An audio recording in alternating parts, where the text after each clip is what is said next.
안녕하세요 여러분, 스노우맨입니다. 오늘은 투자 마인드에 대해서 이야기해 보려고 합니다. 투자자는 투자를 할 때 어떤 마인드를 가지고 투자를 해야 할까요?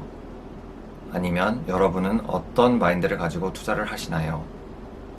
마인드라는 건 추상적이지만 장기적으로 투자 횟수가 늘어남에 따라 수익률에 직접적인 영향을 미칩니다. 오늘은 투자 마인드에서 중요한 3가지만 딱 말씀드릴게요.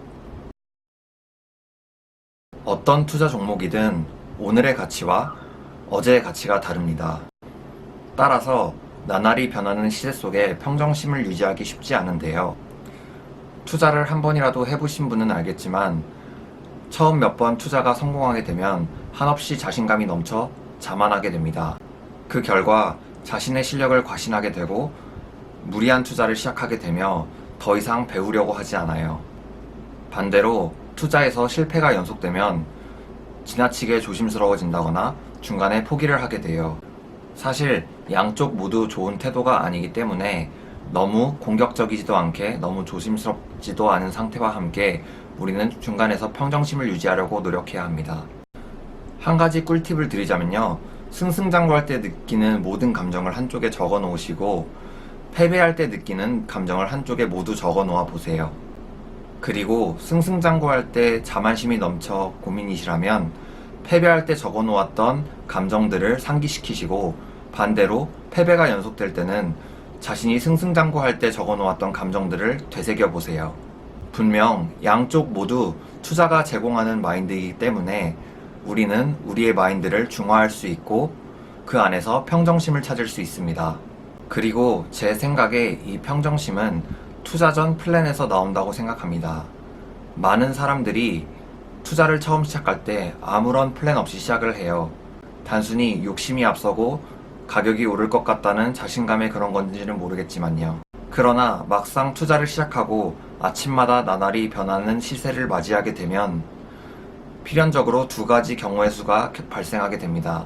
첫 번째는 바램대로 시세가 올라가면 더 오를 것 같은데 너무 일찍 파는 건 아닌지에 대한 불안감이 몰려오고요. 2번째는 내려가면 내려가는 대로 손해에 대한 공포감이 몰려옵니다. 그리고 많은 감정들이 오가는 사이에 어떠한 결정도 쉽게 내리지 못해요. 그렇게 시간이 지나면 감정적으로 지치게 되고 평정심을 잃게 돼요. 하지만 반대로 지금 자신이 하고 있는 투자에 대한 이유가 존재하고 금액적 목표가 위아래로 정해져 있다면 마인드에 큰 변화가 없고 평정심을 유지할 수 있습니다. 왜냐하면 이 변화 또한 자신의 계획 속에 존재했던 것이고 이미 사전에 준비가 되어 있었기 때문입니다. 세상엔 참 많은 경제학자들이 거쳐갔습니다. 유명한 사람들만 대충 꼽아보자면 아담 스미스, 칼 마르크스, 케인스 등이 있는데요. 이들은 각각 국부론, 자본론, 화폐 이론 등을 내세우며 각자의 시대에 알맞는 경제 이론을 구축했습니다. 하지만요 여러분, 지금부터 잘 들으세요. 계속 새로운 이론이 등장하는 것을 돌려서 이야기한다면 그 어느 이론도 영원할 수 없다는 것을 이야기하는 것 같아요. 포커에서도 마찬가지거든요. 예를 들어 10년 전 위닝을 보장해주던 전략을 2019년에 다시 갖다 쓰면 그 사람은 제일 빨리 망해요. 왜냐하면 요즘 플레이어들은 그 전략에 대한 카운터, 그리고 그 카운터에 대한 카운터까지 숙지하고 있기 때문입니다. 다시 경제학으로 돌아와서요 여러분, 저는 주식시장, 부동산 시장 다 똑같다고 생각을 합니다. 지금 이 순간에도 시장은 발전하고 있고 앞으로도 시장은 늘 발전할 것입니다. 때문에 이전에 존재하던 전략이나 이론을 그대로 갖다 쓰면 시대에 맞지도 않을 뿐더러 수명이 다한다는 것을 꼭 아셔야 합니다. 혹시나 이전의 전략들이나 이론들이 아예 쓸모없다고 들으실 수도 있을 것 같아서 덧붙여서 말씀드리자면 꼭 그런 건 아니에요. 저는 오히려 고전 이론들은 기본적으로 알고 계셔야 한다고 생각합니다. 마치 대학생이 미적분을 하기 전에 더하기 빼기는 기본적으로 알고 있어야 하는 것처럼요. 제가 강조하고 싶은 건 시장은 언제나 진화하고 있기 때문에 늘 배우려고 하는 자세를 갖고 있어야 한다는 거예요. 그래야 더 정보망이 넓고 경험이 많은 나이 든 사람들이나 빠릿빠릿한 머리로 치고 오는 젊은 친구들 사이에서 살아남을 수 있다고 생각합니다. 그리고 한 가지를 더 하자면요. 투자에서 패배를 하건 성공을 하건 다른 사람에게 꼭 피드백을 받으세요. 동화 어린 왕자에 나왔던 이야기를 인용해 보자면요. 눈 감고 코끼리를 만지면 누구는 엉덩이 부분을 만져서 코끼리는 둥글다고 표현하지만 누구는 코끼리의 코 부분을 만져서 코끼리는 쭈글쭈글하다고 표현하기도 합니다. 혹여나 코끼리의 엉덩이 부분을 만진 사람이 코끼리에 대해서 전부 안다고 생각하거나 상대방을 인정하지 못하는 순간 그 사람은 평생 코끼리에 쭈글쭈글한 부분이 있다는 사실을 절대 알 수 없습니다. 반대도 마찬가지고요. 어린 왕자에 나온 스토리처럼 우리는 무언가에 대해 전부 안다고 생각하는 순간 더 이상 배우려고 하지 않아요. 분명 무지개는 수만 가지 색으로 이루어져 있는데 우리가 학교에서 무지개는 7가지 색으로 나누어져 있다는 사실을 알게 되면 우리는 더 이상 더 많은 색을 보려고 노력하지 않는 것처럼요.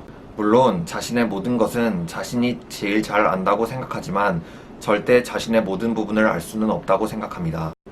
때문에 어떠한 것에 대해 보다 많은 부분을 알기 위해서는 다른 각도에서 보는 다른 사람의 시선이 필연적으로 필요합니다.